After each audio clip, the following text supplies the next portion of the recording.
ఎంతమంది చెప్పినా ఎన్ని సర్వేలు చేసినా మళ్ళీ ఏపీలో గెలిచేది మాత్రం జగన్మోహన్ రెడ్డి గారే. ఏపీలో గెలిచేది జగనే అంటున్నారు చాలామంది. ఎన్నికల ఫలితాలకు మరో 4 రోజులు టైం మాత్రమే ఉంది. గెలుపు ఎవరిని వర్తిస్తుందా అని అంతా ఉత్కటంగా ఎదురు చూస్తున్నారు. ఈసారి టఫ్ ఫైట్ ఉంటుంది అని కొందరు అంటుంటే, ఎవరు గెలిచినా మార్జిన్ సీట్లతోనే అని ప్రచారం కూడా జరుగుతుంది.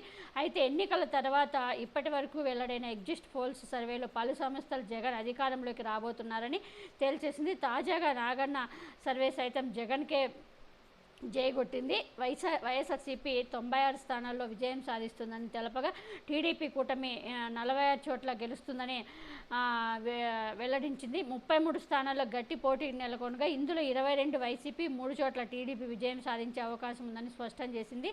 మరో 8 చోట్ల గెలుపు ఎవరిని వర్తిస్తుందో కూడా చెప్పడం కష్టమని వెల్లడించింది. ఇక పార్లమెంటు స్థానాలకు విషయానికి వస్తే వైసీపీ 17, కూటమి 4 స్థానాల్లో విజయం సాధిస్తుందని, మరో 4 చోట్ల గట్టి పోటీ ఉందని తెలిపింది. వైసీపీకి 50.98 ఓట్ల శాతం వస్తాయని, టీడీపీకి 39.75 ఓట్ల శాతం వస్తుందని, జనసేనకు 6.35 శాతం, ఇతరులకు 2.92 శాతం వచ్చే అవకాశం ఉందని అభిప్రాయపడింది.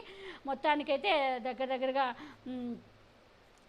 108 నుంచి వైఎస్ఆర్సీపీకి 108, కూటమికి 49, టఫ్ ఫైట్ 8 ఉన్నాయి. ఆ 8 ఎవరికనేది తేల్చలేకపోతున్నాము అంటున్నారు.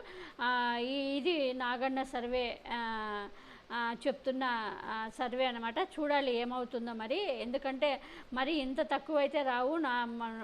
మా ప్రకారం అయితే మాకైతే 141 పైనే వస్తాయి. 140 నుంచి 145, 158 కూడా రావచ్చు, 165 కూడా రావచ్చు అని మేమంతా అనుకుంటున్నాము. మరి చూడాలి. ఎందుకంటే వీళ్ళు ఇంకొక విషయం మీకు ఏంటంటే, ఈ నాగన్న సర్వే చేసినది వాళ్ళు మొత్తం 175 నియోజకవర్గాల్లో చేయలేదు, కొన్ని అంచనా వేసి చెప్పారు. వాళ్ళు కొన్ని మాత్రమే చేశారు.